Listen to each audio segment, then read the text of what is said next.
안녕하세요. 만나서 반갑습니다. 역사가 김영주입니다. 성종실록 제33부 간신의 대명사 임사홍 할 말은 한다 라는 주제를 가지고 오늘 함께 할까 합니다. 1479년 10월 중전 윤씨가 패출될 당시 그녀를 가장 강력하게 옹호를 해주던 임사홍은 이미 실각을 당한 상태였죠. 임사홍이 실각된 계기에 대해서는 이제 전 시간에 설명됐다시피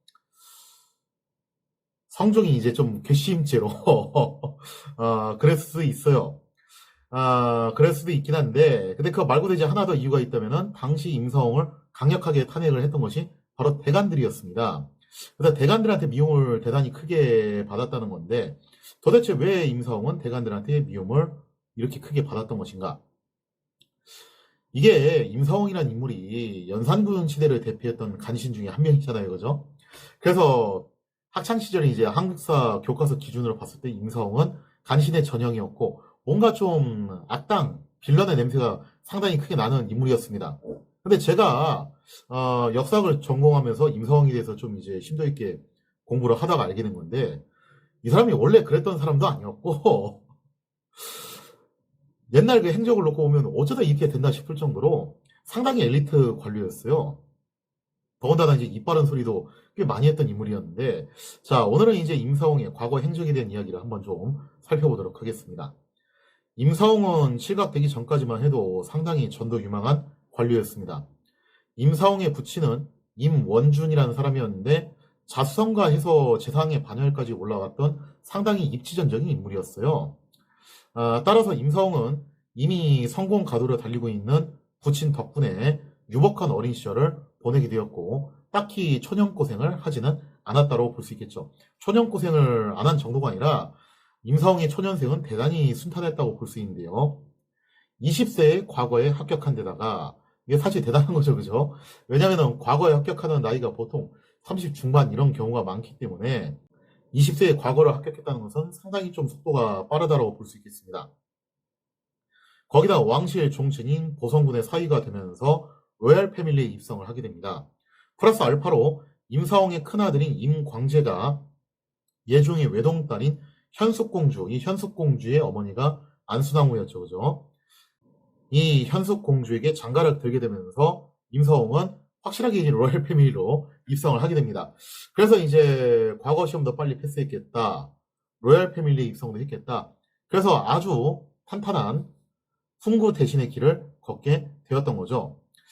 더군다나 임사홍의 제주도 대단히 비상했기 때문에 특히 여러 가지 이제 재능이 있었지만 중국어도 대단히 능통했다라고 해요. 그래서 당시 왕이었던 성종이 임사홍의 제주를 높게 평가를 해가지고 왕의 총애까지 더해지게 되면서 임사홍은 이미 30대에 막강한 권력을 가진 실세로 자리를 잡게 되었습니다. 이처럼 임사홍은 특출난 재주와 탄탄한 혼맥 그리고 왕의 총애까지 얻으면서 그야말로 탄탄대로를 걷게 되는데요. 그 때문인지 그러니까 이제 인생이 큰 실패 없이 계속 탄탄대로를 걸어서 그런 것인지 아니면 원래 성격이 좀 그런 건지 대단히 자신감 넘치는 행보를 보이게 되었다고 합니다. 자신감 넘치는 임사홍 그러다 보니까 말도 상당히 좀 직설적으로 하게 되는데요. 그래서 이제 임사홍이 상당히 좀 직설적인 직언을 서슴지 않았다라고 하는데 하지만 이렇게 임사홍의 고속 출세와 더불어서 직설적인 성격은 많은 이들의 경계를 사기도 했다는 거죠. 특히 임사홍과 사이가 좋지 않았던 대간들은 임사홍을 굉장히 못마땅하게 생각을 하게 됩니다. 임사홍은 작금의 대간들이 지나치게 가난을 일삼는 것에 대해서 상당히 좀 비판적인 시각을 갖고 있었던 것 같아요. 그러니까 대간들이 비판을 하는 거야 원래 본업이라 하지만 이건 좀 너무 심한 거 아니냐. 저런 시시콜콜한 것까지 저런 사소한 것까지 다 그렇게 걸고 넘어지냐. 이거 억가가 너무 심하다. 그렇게 좀 생각을 했던 것 같습니다. 실제로 이런 일이 있었는데요. 임사홍이 도성지의 자리에 있을 때의 일이었습니다. 임사홍이 도성지의 자리에 올라갔던 게 30 중반이었는데 남들은 이제 막 과거에 합격할 무렵에 임사홍은 벌써 이제 도성지 비서실장의 자리까지 올라갔으니 상당히 좀 출세가 빨랐다고 볼 수 있겠죠. 자, 그때 이제 경연 자리에서 대간들이 이런 얘기를 합니다.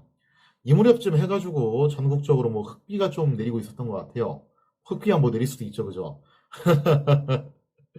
그런데 이제 이걸 가지고 대관들이 뭐라고 이제 엮어내냐면은 흑비가 이렇게 내리는 것은 장차 재난이 닥칠 징조입니다. 그리고 이런 재난이 일어나게 되면은 흉년이 들 수도 있으니까 여기에 대한 대비책으로 어떻게 된다.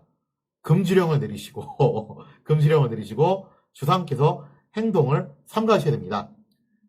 왜냐면 하늘이 노해서 재난이 내리는 거고 하늘이 노하는 것은 왕이 부독한 거니까 왕께서 행동을 삼가해야 됩니다라고 그렇게 청을 올렸다라는 거예요.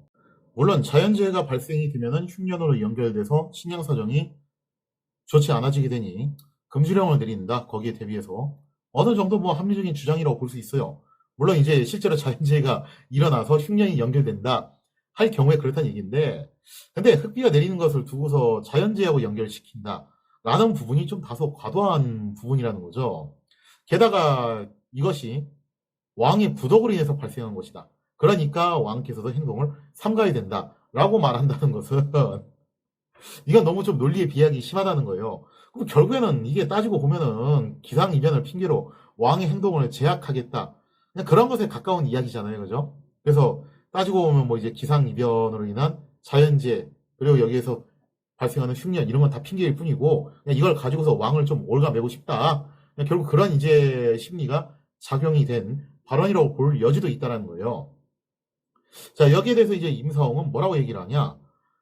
그런 식으로 연결시킨 것은 좀 과도한 이야기지만 설사 그게 맞다 하더라도 각종 자연재해는 그저 운에 따른 것이지 이게 어떻게 해서 왕의 행실과 그런 이제 덕망하고 관련이 있겠냐.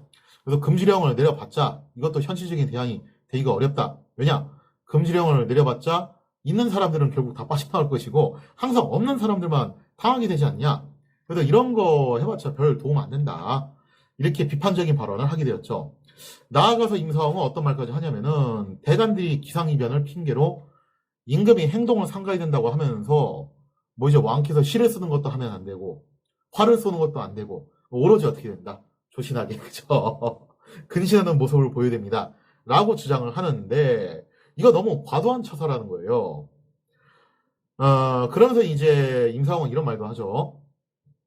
고작 기상이변을 이유로 문무의 제주로 갈고 닦는 것을 못하게 막는다면은 이것도 국가적인 손해가 아니냐. 만약에 그래서 아무런 재난이 발생하지 않으면 이거 대단한 손해가 아니냐라는 거예요.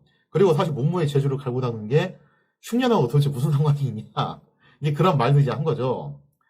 자, 이렇게 해서 이제 임사홍이 상당히 좀 이제 강경한 발언을 하게 되자 여기에 대해서 대관들은 그야말로 이제 총걸기를 하게 됩니다.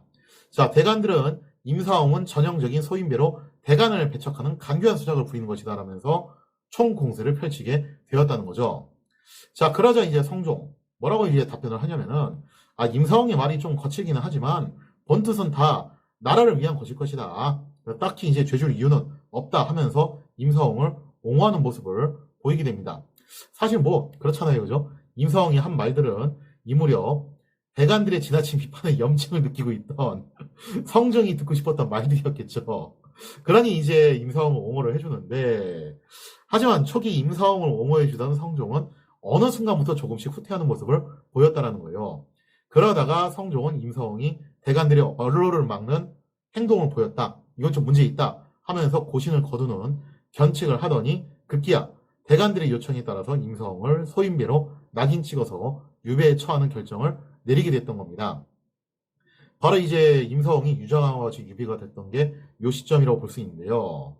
그럼 이제 스토리를 정리를 해보자면 이렇죠. 초창기에 성종은 분명히 임사홍을 상당히 총애를 했던 것 같아요. 특히나 임사홍이 대간들에 대해서 좀 쓴소리도 하고 그러니까 성종은 임사홍을 총애해주고 또 이제 대간들의 공세로부터 막아주기도 했었죠. 자, 그러다 이제 결국 성종과 임사홍 사이가 살짝 좀 이제 금이 가게 됐던 사건이 아마도 이제 패비 윤씨 문제 때문이었던 것 같은데 여기서 이제 대간들은 감지를 한 겁니다. 이제 슬슬 왕이 이제 임사홍을 옛날처럼 그렇게 이뻐하는 것 같지는 않는 것 같다. 그러면 이제 우리가 임사홍을 쳐낼 건수만 잡으면 되겠네? 근데 그 건수가 나오게 됩니다. 그 건수가 전 시간에 설명드렸던 바로 그 건수였죠. 과부 조씨 사건을 계기로 당시 이제 도승지였던 현석규가 로비를 받았던 같은 승지들에게 좀 막말을 했잖아요. 여기에 대해서 이제 당시 신하들이 굉장히 크게 비판을 했어요. 이게 웃긴 게 뭐냐면은 이거는 훈구 살인 가리지 않고 다 비판했어요. 그러니까 대관들도 이거 현석규가 좀 문제 있다라고 비판을 했는데 뜻밖에도 성종이 현석규를 승진을 시켜준 겁니다. 현석규에 대한 총애가 두텁다는 것을 그냥 대외적으로 보여준 거예요. 자, 그랬더니 대관들이 갑자기 또 태세를 바꾸게 되는데 여기서 이제 이거 눈치 못 채고 좀 눈치 없게 유정왕이 현석규 탄핵하는 상소를 올렸잖아요. 그런데 그 현석규를 탄핵하는 상소를 올린 그 시점에 유자광이 또 임사홍을 만난 정황을 포착을 한 거죠.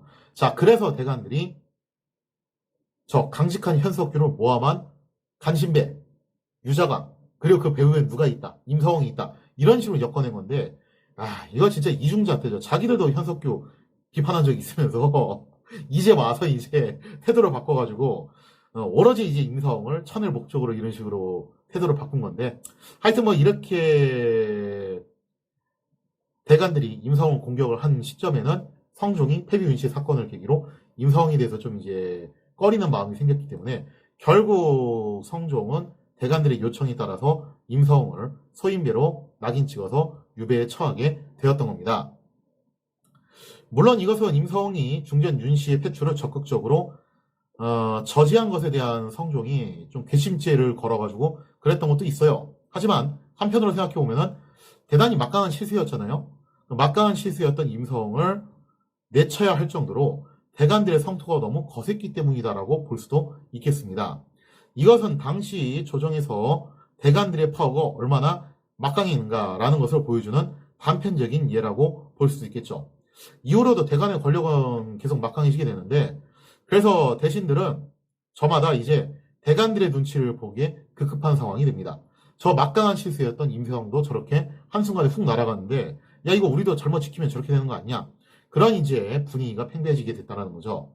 자, 이렇게 대관들의 권력이 막강해지게 됨에 따라서 당연히 성종과의 갈등도 심해지게 되는데요. 처음에는 훈구파를 견제할 목적으로 대관들을 키워줬지만 이제 슬슬 성종도 인내심의 한계에 도달하게 됩니다. 자, 과연 성종과 대관들의 갈등 어디까지 진행이 되는 것인가? 거기에 대한 이야기는 다음 시간에 이어서 계속하도록 하겠습니다.